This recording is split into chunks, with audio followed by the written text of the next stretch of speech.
हम आचार्य रामानंद मंडल सीतामढ़ी से। नमस्कार।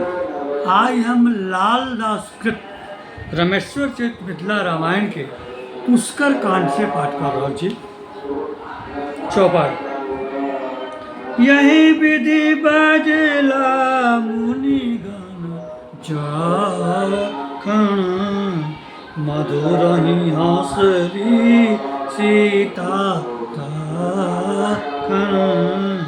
हसियत तिनका देखल राम मन संदेह कयल तेहि ठाम सीता हसी मुख अंजल देला से देखी मुनि का विस्मय देला स्तुति रघुनाथक बेल समात कयलक मुनि मन चिंता व्यात मुनि गण लगला पूछे अचयन की हंसलहु सीता गुण अयन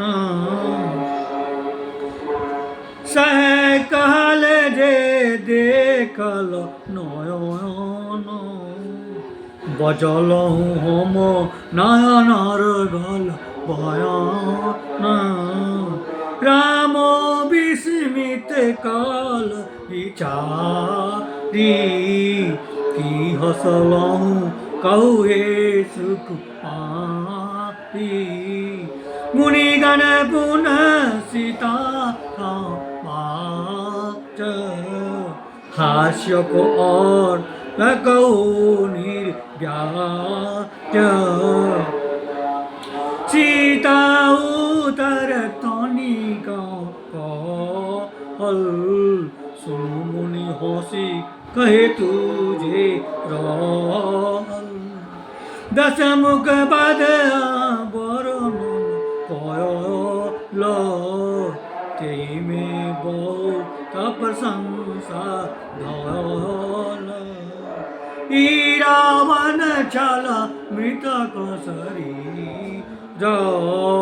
मृतक मारी क्यों हो नहीं वीर गूंजी परल परिहास समान तय हंसलहु नहीं कारण जे जन जीवित रावण मार तनिक कहक ठीक यस विस्तार द्वार से सुनि पुनि मुनिगण पूछल कहु सीता गुणगान महावीर दस कंठकान कहल मृतक की जान सियावर रामचंद्र। नमस्कार।